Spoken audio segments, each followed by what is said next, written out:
स्वागत करती हूँ अपने यूट्यूब चैनल पर। आप सभी लोग के सामने एक लाचारी गीत सुनाने जा रही हूँ। आप लोग सुनिएगा और कमेंट बॉक्स में बताइएगा कि हमारा गीत कैसा लगा, और अपना प्यार दुलार इसी तरह बनाए रखिएगा।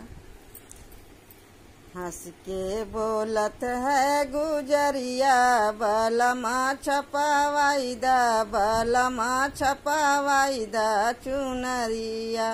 हंस के बोलत है गुजरिया, बलमा छपावाईदा, बलमा छपावाईदा चुनरिया। एक और गंगा हो एक और जमुना, एक और गंगा हो एक और जमुना। बिचवा में सरजूला हरिया, बलमा छपावाईदा, बलमा छपावाईदा चुनरिया।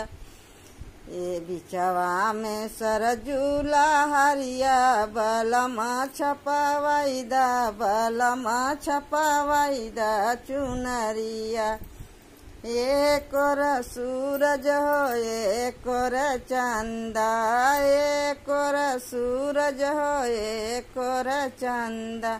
बिचवा में तारा या जोरिया, बलमा छपावाईदा, बलमा छपावाईदा चुनरिया।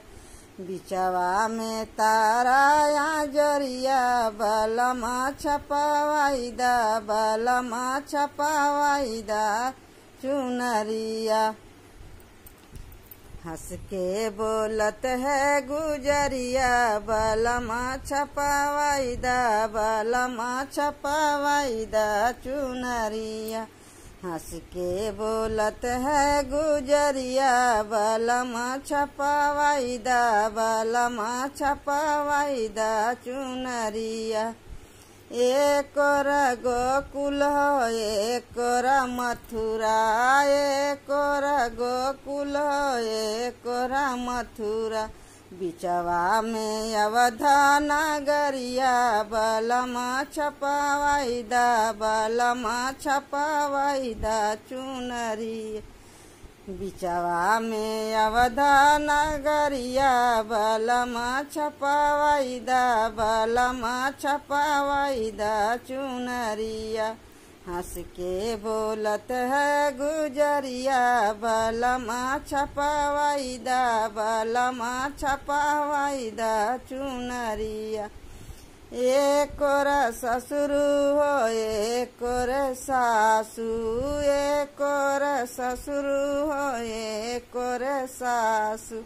बिचवा में आपन सूरतिया, बलमा छपावाईदा, बलमा छपावाईदा चुनरिया।